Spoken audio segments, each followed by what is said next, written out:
కోర్టులో ఈ తిరుక్షేత్రాల రక్షణ సమితి అనే హిందూ భక్తులు పిటిషన్ వేస్తే కోర్టు కేస్తాడు. ఆ స్లైడ్ నెంబర్ 4-5 ఒకసారి ప్లే చేయండి. 5 ఇంకొకటి దీంట్లో అంటాడు ధర్మారెడ్డి సాక్షాత్తు న్యాయస్థానాన్ని కూడా తప్పు పట్టే విధంగా పక్కదారి పట్టించగా the allegations that one or other idol is destroyed or damaged is not correct. The whole external structure of the temple and the Mahagopuram is preserved. In fact, and following the due procedure, the renovation and gond planting alam was done even while handling the idols of Gopuram. అదే నిజమైతే one play చేయండి. ఇవన్నీ ఎక్కడికి పోయినాయి? నువ్వు చెప్తున్నావు కదా కోర్టుకి ఏది డిస్ట్రక్ట్ చేయలేదు, ఏది ధ్వంసం చేయలేదని చెప్పావు కదా ధర్మారెడ్డి, ఏది చేయలేదని చెప్పేసి ధ్వంసం చేయలేదని చెప్పావు కదా వైవి సుబ్బారెడ్డి. మరి దీని పరిస్థితి ఏంది ఒకసారి చెప్పు. ఉన్నాయా ఈ రోజు అన్ని గోపురాలు? సెకండ్ అండ్ థర్డ్ ప్లే చేయండి. ఉన్నాయా?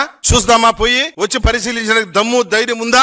అరాచకం చేసేసి ఇంత విధ్వంసం సృష్టించేసి ఏమీ చేయని విధంగా ఏమీ తెలియని విధంగా దాంకుంటున్నారు. నేను అడుగుతున్నా, కల్తీ నెయ్యిలో దోచుకున్నారు, వస్త్రాల్లో దోచుకున్నారు, పరకామణిని లూటీ కొట్టారు, చివరికి టీటీడీ గోశాలలో గోవులు కేసేటువంటి ఆ యొక్క పశుగ్రాసాన్ని దోచుకుని మూగజీవాల కడుపు కొట్టినారు. ఒకటా మీరు చేసింది? చివరికి సాక్షాత్తు గోవిందరాజ స్వామి దేవాలయాన్ని కూడా ధ్వంసం చేసి దేవాలయం యొక్క బంగారు తాపడం పనుల్లో 50 కేజీల బంగారు కొట్టేస్తారా?